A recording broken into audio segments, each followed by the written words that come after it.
नमस्कार विद्यार्थी मित्रांनो, इयत्ता 6वीच्या सर्व विद्यार्थी मित्रांचं आपल्या युट्यूब चॅनलवर सहर्ष स्वागत आहे।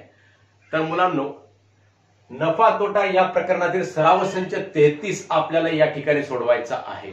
शेकडा नफा व शेकडा तोटा म्हणजे काय हा भाग आपल्याला समजून घ्यायचा आहे बेटा। शेकडा नफा म्हणजे काय, तर समजा एखादी वस्तू 200 रुपयाला घेतली आणि 250 ला विकली। 200 रुपये खरेदी किंमत आहे, 250 विक्री किंमत आहे, म्हणजेच या वस्तूमध्ये किती नफा झाला बेटा, 50 रुपये नफा झाला। मग शेकडा नफा म्हणजे किती, 100 रुपयाला नफा किती हे काढायचा। म्हणजेच 200 रुपये खरेदी किमतीवर 50 रुपये नफा, तर 100 रुपये खरेदी किमतीवर किती नफा, ए नफा असं गृहीत धरायचं। मग 50 गुणिले 100 भागिले 200 बरोबर ए, म्हणजेच हे भागाकारामध्ये 100 कोट गेले बेटा, इकडे गुणाकारामध्ये गेलं। मग हे इथले 2 शून्य कटले, इथले 2 शून्य कटले, 50/2 म्हणजे बे एक बे, बे दोन्ही 4, एक उरला 10 झाले, बे पंचे 10, म्हणून ए बरोबर आहे 25%। तर अशा प्रकारे टक्के काढायचे असतात बेटा। म्हणजेच 200 पैकी 50 रुपये नफा, तर 100 पैकी किती एक्स काढायचा, एक्स काढायचा, ए काढायचा, बी काढायचा, कोणतंही आपण चल घेऊ शकतो ए पासून ते झेड पर्यंत। हे सूत्र हे त्रैराशिक लक्षामध्ये ठेवायचं बेटा।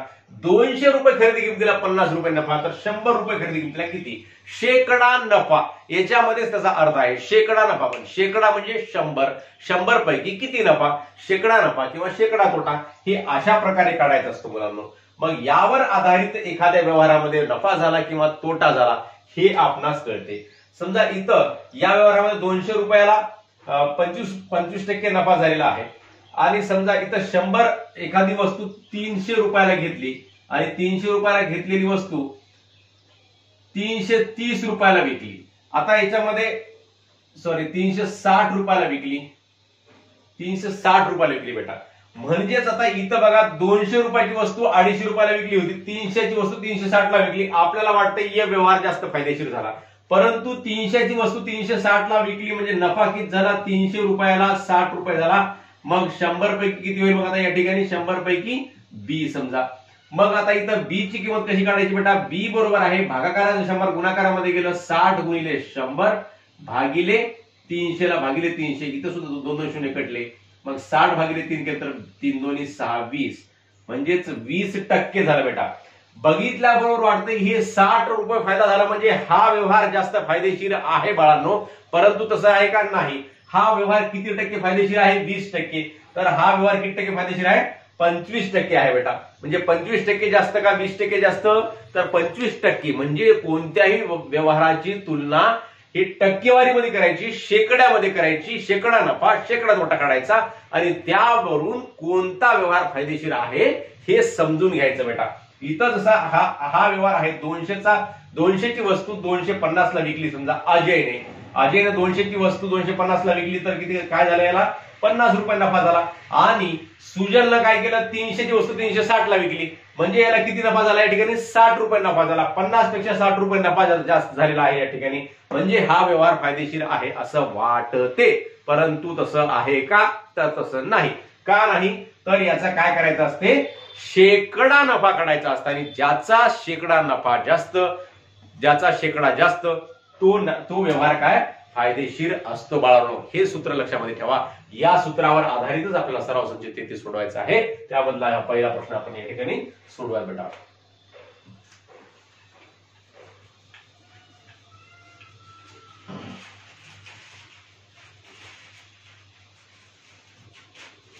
तर पहिला प्रश्न काय म्हणते, मगनलालने 400 रुपयांची पॅन्ट 448 रुपयांना विकली, 200 रुपयांचा शर्ट 250 रुपयांना विकला, तर यापैकी कोणता व्यवहार अधिक फायदेशीर झाला। मगनलालचा पॅन्ट विक्रीचा व्यवहार, आपण 2 व्यवहारासाठी इथे 2 लाईन काढूयात वेगळ्या।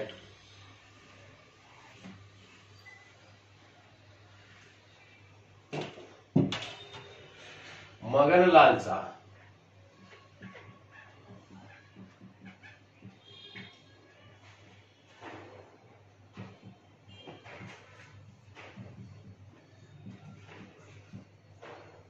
पॅन्ट विक्रीचा व्यवहार, आता पॅन्ट विक्रीचा व्यवहार बघा मगनलालचा, 400 रुपयांची पॅन्ट 448 रुपयांना विकली, म्हणजे यामध्ये काय झाला बेटा, प्रत्येक गोष्ट आता लिहित बसण्याची आवश्यकता नाही, फक्त आपण या ठिकाणी नफा काढायचा आणि नफा काढून काय करायचं, शेकडा नफा काढायचा. मग 400 ची पॅन्ट 448 रुपयांना विकली, म्हणजे खरेदी किमतीपेक्षा विक्री किंमत कशी आहे, जास्त आहे, म्हणजे नफा होईल का नाही, तर नफा होईल.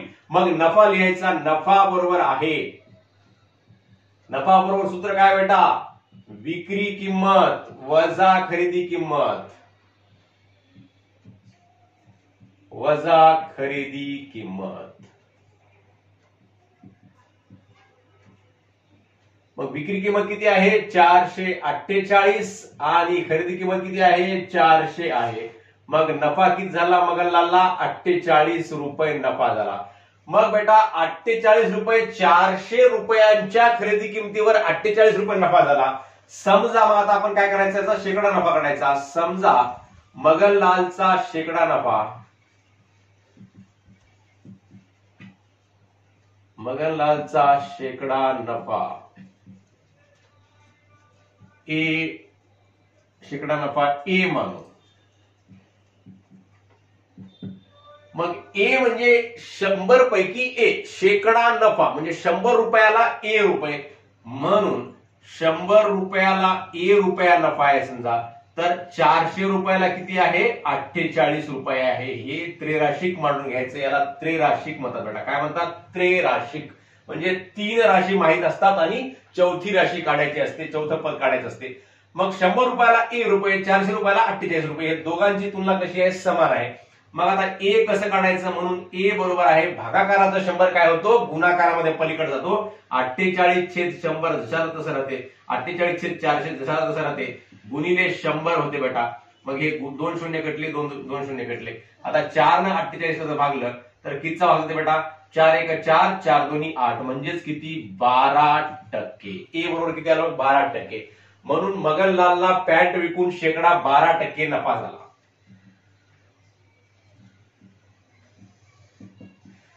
मगनलाल यांना, मगनलालला म्हणजे लय ल एकत्र व्हायले, त्यापेक्षा मगनलाल यांना म्हणू आपण शेकडा 12 लिहिले तरी चालते किंवा 12% लिहिले तरी चालते. शेकडा 12% नफा झाला. या पूर्वीच्या प्रकरणामध्ये तुम्हाला शिकवलेलं आहे शेकडेवारीमध्ये, शेकडा, शेकडेवारी, टक्केवारी म्हणजे किती पैकी असते, 100 पैकी असते. याचा उपयोग आपण या ठिकाणी करत आहोत, हे लक्षामध्ये ठेवा. मग मगनलालला पॅन्ट विक्रीच्या व्यवहारामध्ये किती टक्के नफा झाला बेटा, 12% झाला. मग मगनलालचा आता शर्ट विक्रीचा व्यवहार आपण इकडे तुलना करूया त्याची. मगनलालचा शर्ट विक्रीचा व्यवहार, मगनलालचा शर्ट विक्रीचा व्यवहार. आता 200 रुपयाचा शर्ट 250 रुपयांना विकला, म्हणजे मगनलालला शर्ट विक्रीमध्ये सुद्धा काय झालेला आहे, या ठिकाणी नफा झालेला आहे. मग इथं सुद्धा तसंच करायचं, नफा बरोबर आहे विक्री किंमत वजा खरेदी किंमत,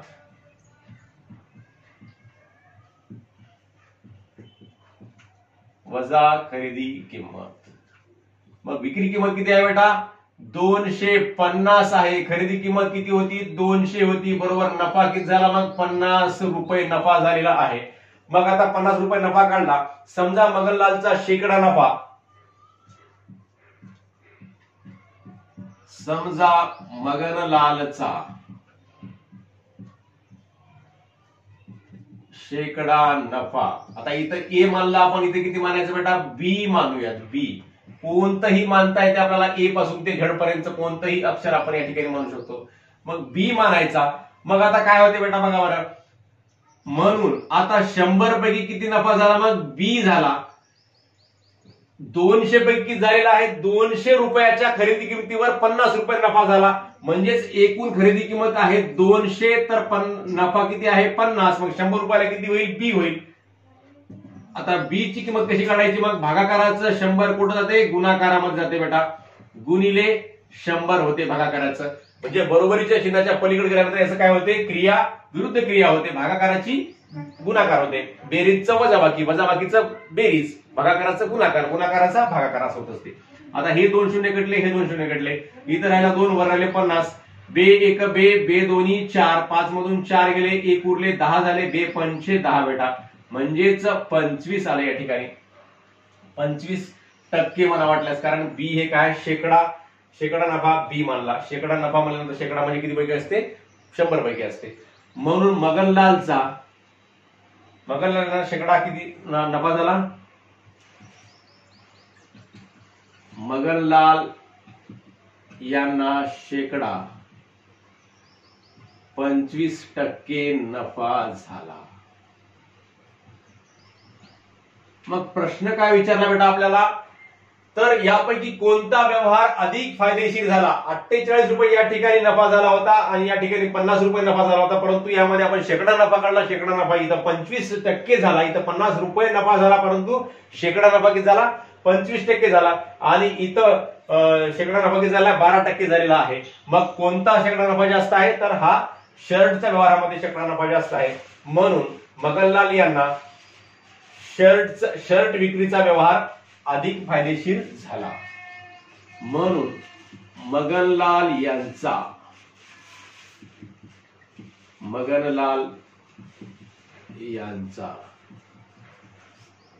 शर्ट विक्रीचा व्यवहार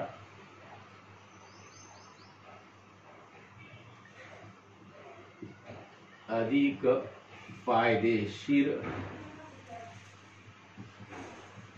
झाला.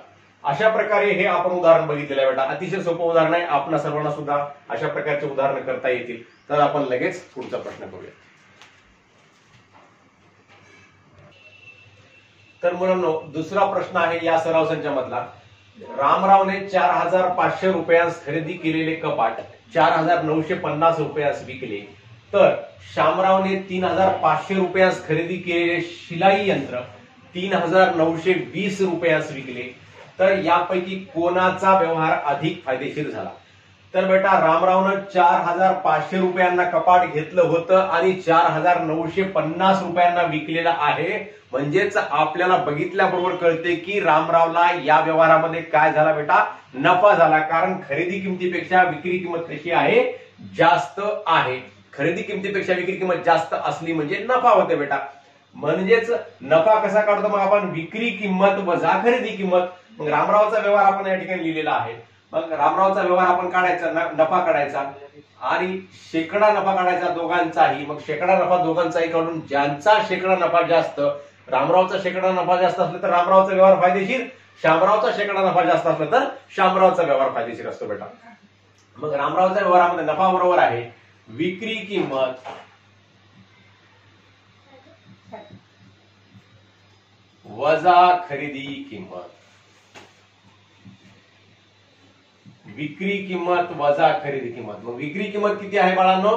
4950 आहे, वजा खरेदी किंमत किती आहे? 4500 आहे. 4500 बरोबर आहे. 4500 वजा करायची 4950 मधून. 0 मधून 0 गेला 0, 5 मधून 0 गेला 5, 9 मधून 5 गेला 4, 4 मधून 4 गेला 0, 450 रुपये नफा झाला. मग आता रामरावचा शेकडा नफा काढायचा. समजा रामरावचा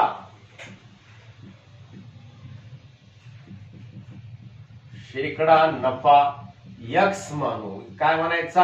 x मानायचा बेटा. मग 100 पैकी x नफा, शेकडा नफा म्हणजे काय असते बेटा? 100 पैकी. 100 पैकी x नफा, तर 4500 रुपयाच्या खरेदी किमतीवर, ही काय आहे? 4500 रुपये खरेदी किंमत आहे. मग 4500 रुपयाच्या खरेदी किमतीवर किती नफा होईल? किती नफा झालेला आहे? 450 झालेला आहे. मग हे प्रमाण कसं आहे? तर 100 पैकी काढायचं आपल्याला. मग याला काय म्हणतात? त्रैराशिक म्हणतात. 4 राशीपैकी 1, 2, 3, 4 राशीपैकी 3 राशी माहिती आहेत आणि चौथी राशी काढायची आहे. मग आता कसं होते बेटा? म्हणून x बरोबर आहे भागाकाराचं 100 काय होते? गुणाकारामध्ये 450 छेद 4500 गुणिले 100. आता हे 2 शून्य कटले बेटा, हे 2 शून्य कटले. आता खाली 45 आहे, वर 450 आहे.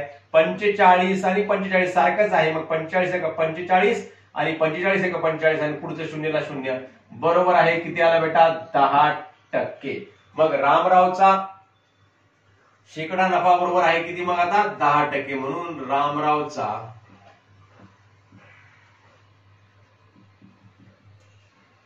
शेकडा नफा बरोबर किती आला या ठिकाणी 10% आला. मग श्यामरावचा व्यवहार, श्यामरावने काय केले 3500 रुपयांना खरेदी केलेले शिलाई यंत्र कितीला विकलं 3920 रुपयाला. म्हणजेच इथे सुद्धा काय आहे 3500 खरेदी किंमत आहे, विक्री किंमत 3920 रुपये आहे. मग या ठिकाणी सुद्धा काय झालेला आहे, या व्यवहारामध्ये सुद्धा नफा झालेला आहे. मग नफा बरोबर आहे विक्री किंमत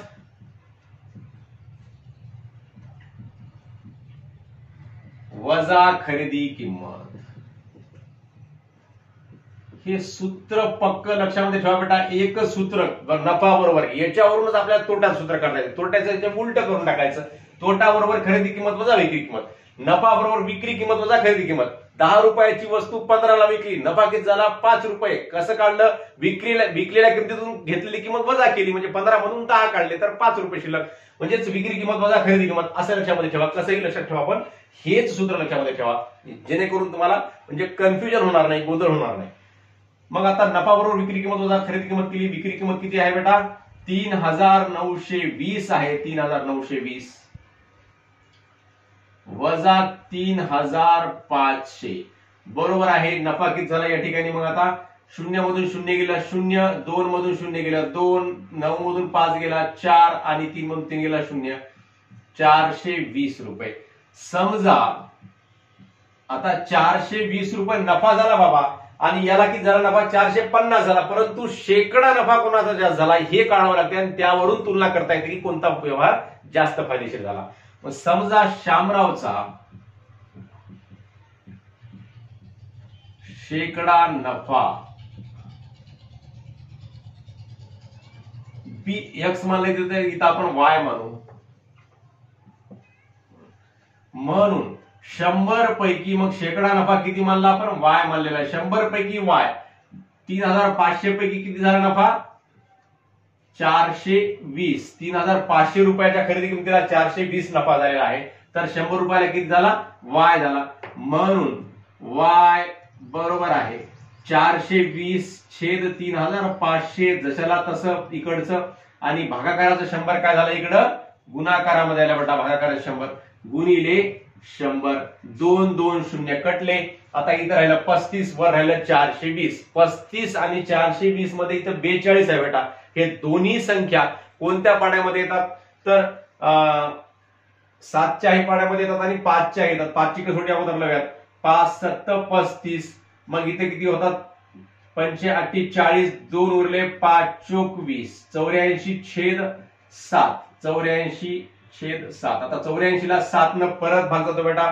7 1 7, 7 1 7, 8 मधून 7 गेले 1 उरला, इथं झाले 14.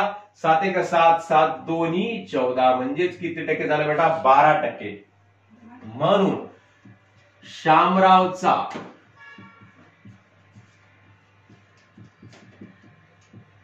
शेकडा नफा बरोबर आहे 12%. मग काय विचारलंय तर यापैकी कोणाचा व्यवहार अधिक फायदेशीर झाला.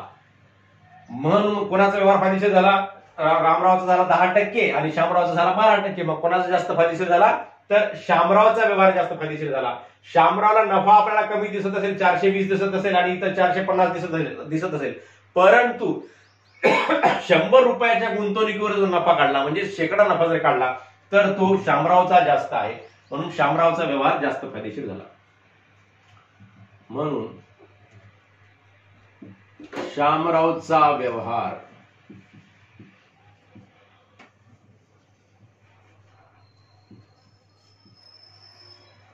अधिक फायदेशीर झाला.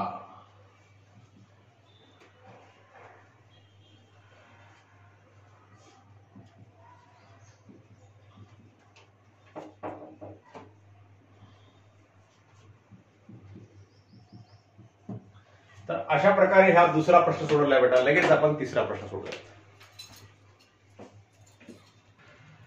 तर मुलांनो तिसरा प्रश्न आहे, हानिफने 50 सफरचंदाची एक पेटी 400 रुपयांना खरेदी केली. ती सर्व सफरचंदे त्याने 10 रुपयास एक याप्रमाणे विकली तर त्याला नफा झाला की तोटा किती टक्के? या ठिकाणी दोघांची तुलना दिलेली नाही, फक्त हनीफचं सांगितले 400 रुपयांना खरेदी केलेली सफरचंदाची पेटी, त्याला 10 रुपयाला एक याप्रमाणे सफरचंद विकलेला आहे, तर त्याला या व्यवहारामध्ये नफा झाला की तोटा किती टक्के? टक्के म्हणले म्हणजे किती पैकी असते? 100 पैकी. टक्केवारी, शेकडेवारी, शतमान म्हणजे किती पैकी असते? 100 पैकी असते बेटा. मग 50 सफरचंदाची पेटी 400 रुपयाने खरेदी केली. या ठिकाणी आपल्याला काढायचं आहे पूर्ण डिटेल मध्ये, म्हणून आपण अगोदर खरेदी किंमत लिहूयात.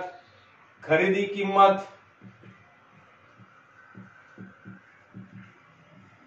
बरोबर आहे 400 रुपये आणि विक्री किंमत सरळ सांगितलेली नाही. 50 सफरचंदाची पेटी आहे म्हणून सांगितलेलं आहे आणि 10 रुपयाला एक याप्रमाणे विकलेला आहे, म्हणजेच विक्री किंमत बरोबर काय करावं लागेल बेटा? 50 गुणिले 10 करावं लागेल. विक्री किंमत बरोबर 50 सफरचंद आहेत आणि 10 रुपयाला एक याप्रमाणे विकलेला आहे, म्हणजेच विक्री किंमत काय होते? 50 एक 50 आणि पुढे शून्यला शून्य म्हणजेच 500 रुपये विक्री किंमत होते. मग आता पहिला प्रश्न जो विचारला या प्रश्नामध्ये आपल्याला, तर त्याला नफा झाला की तोटा? तर नफा होईल का तोटा होईल बेटा? इथं खरेदी किमतीपेक्षा विक्री किंमत जास्त आहे हे आपलं स्पष्टीकरण लिहावं लागते, म्हणून हनीफला या व्यवहारात काय झाला? नफा झाला. लिहून टाकूयात.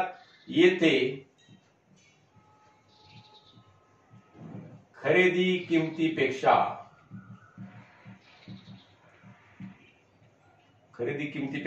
विक्री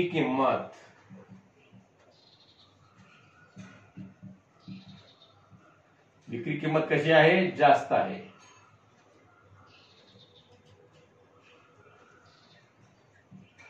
विक्री किंमत जास्त आहे म्हणून हनीफला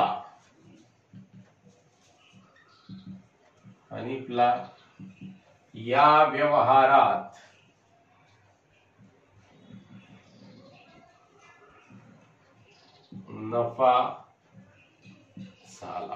नफा झाला. खरेदी किमतीपेक्षा विक्री किंमत जास्त आहे, सरळ सरळ नफा झाला हे आपल्या सर्वांना कळते. 400 रुपये हनीफच्या खिशातून गेले खरेदीसाठी आणि परत खिशामध्ये किती आले विक्री करून?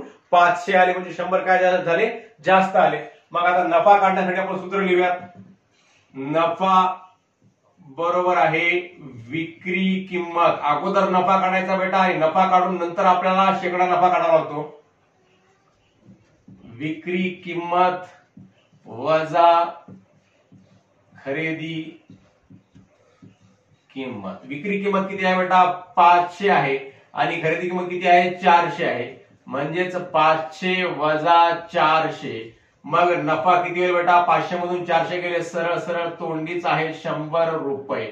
मग 100 रुपये नफा झाला. मग आता शेकडा नफा, समजा हनीफचा शेकडा नफा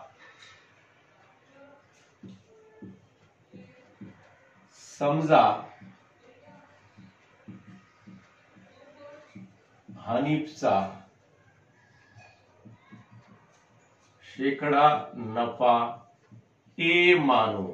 ए मानायचा आपण. एबीसीडी ए पासून ते झेड पर्यंत कोणताही अक्षर मानू शकता. किती टक्के म्हणल्यानंतर हे शेकडा नफा काढायचा असते. शेकडा नफा. मग आता म्हणून 100 पैकी ए, तर 100 पैकी ए, शेकडा नफा ए झाला म्हणजे 100 पैकी ए आहे बेटा. मग 400 रुपयाच्या खरेदीला किती झालेला आहे?